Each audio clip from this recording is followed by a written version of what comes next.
we move on to discuss Klay's return to Golden State as the Golden State Warriors were able to defeat the Mavericks, and it was a very, very fun game to watch. Up, back and forth, back and forth. Um, uh, Really good fourth quarter comeback from Golden State. Steph Curry went crazy Curry mode. I believe he had, you know, 12 points in that later part in the fourth quarter. Um, he finished with 37, 9, and 6. He's been only averaging 29 points per game. I guess Steve Kerr recognized the importance of this game going up against the Mavericks team that reached the Western Conference, that reached the finals last season. And when you accomplish something like that, you start getting the respect from teams, in the following regular season. And he bumped up Steph Curry's minutes. He played a total of 35 minutes. And Klay Thompson, on the other hand, yes, a very emotional game. He had arguably his best performance of the season, with 22 points. He was 6 of 12 from three point range, shooting that 50% on the game, which is way higher than what he's been shooting so far this season at 37%. He was, you know, he was running his wing. He was getting shots. He was taking the shots when they came. He was pushing the ball, or he was a part of a fast break attack, and he was running his lane, and he was getting his shots up. He was getting his three ball up. He looked comfortable in his role. One time the ball gets fit out to him. He does a little pump fake, drives into the lane, and he's dishing it to Gafford. Really good lob that leads to Gafford layup, and he's getting involved. He had 3 assists. I thought he played a really, really good game, and he lived up to the moment. But it just wasn't enough, as Steph Curry went Olympic Curry mode, and you saw the way he reacted at the end. Steph Curry seems like a win he clearly wanted, and look, the Golden State Warriors they're continuing to prove that their 8-2 start is not fluky. Now they're 9-2. They've beaten the Dallas Mavericks that reached the finals last season. They beat the Boston Celtics that reached the finals last season. They beat the Oklahoma City Thunder as well. They beat the 2 teams that reached the finals last season, and they've also beaten OKC team that is arguably that are entering the season as the best team in the Western Conference. So the Warriors are starting to add to their quality of wins. I questioned some of their wins when they started off 7-1 and all that, but now I'm starting to believe in them just a bit more. They're 7-1 in the Western Conference. They're 3-1 at home. They're 6-1 away. They've been great this season. They've been great. In this one, they got that 37 out of Steph Curry. DeAnthony Melton was able to get 14 points. Kuminga, running the floor, was able to get from one end to the other. His energy, 16 points. But he's been a little bit...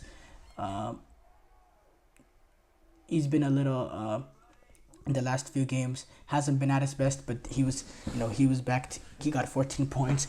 Despite him only shooting 2 for 8 for 3-point lane, he found other ways to get a bucket. He was 6 from 13 in the field, despite going 2 of 8 from the 3-point lane. And if Buddy Hield can figure out a way to be effective, even when his shot is not going down, that gives the Warriors an extra outlet.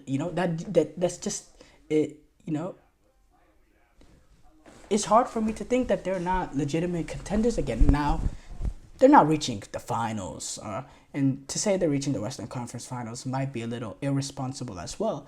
But this is a team, definitely. You're a team like the Denver Nuggets. You're a team like the Los Angeles Lakers. You're a team like the Oklahoma City Thunder, like, the Phoenix Suns, and how good that they've looked this season.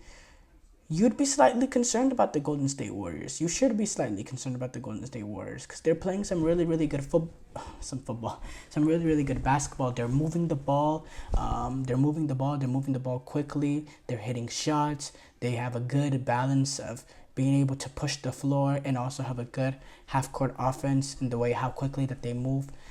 the ball, and then how and then they have their moments where they can push the ball with Jonathan Kaminga and get to the basket. They have different ways that they attack. They can go small as well.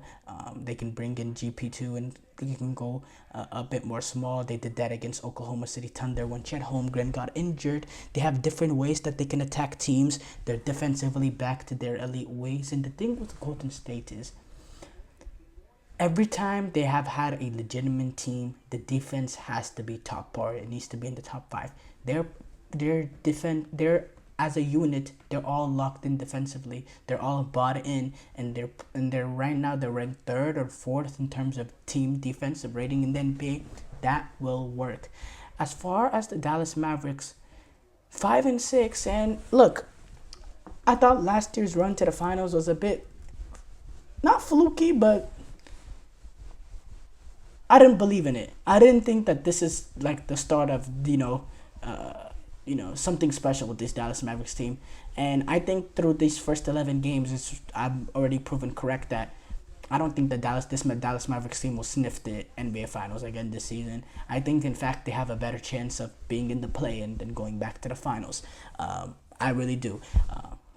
Look, Kyrie Irving, he had a really good season last year, but still, let's not mask over the fact that Kyrie does not take over games the way he did back in his Cavaliers day. This is a different Kyrie from that. It's still an efficient Kyrie, 25 points per game this season on 54% shooting. His 3-point percentage this season has been ridiculous, 54.1. That is bound to go down. But again, you go back to this one, against the Warriors. He had 21 points on 8 of 13, but down the stretch, why doesn't Kyrie get the opportunity to get the ball? In my opinion, Kyrie in Cleveland, when he was looked upon, like what he was really praised upon, was his clutch ability, his extreme clutchness. But Luka has the majority of the ball down the stretch, and Luka's decision making down the stretch this season has been very, very questionable. Some of the shot choices, sometimes he's just hanging the ball too much, trying to do too much, and I think Kyrie's almost a little bit not saying lack of personality. I believe he has personality, but lack of just give me the ball, I'm gonna do it. You know what I'm talking about?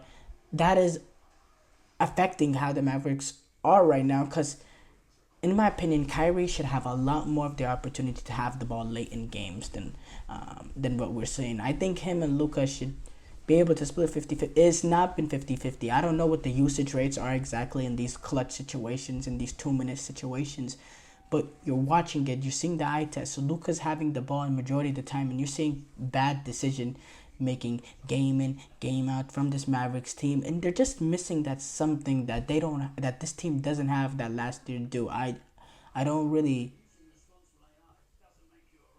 really put word to it right now. I have to say I don't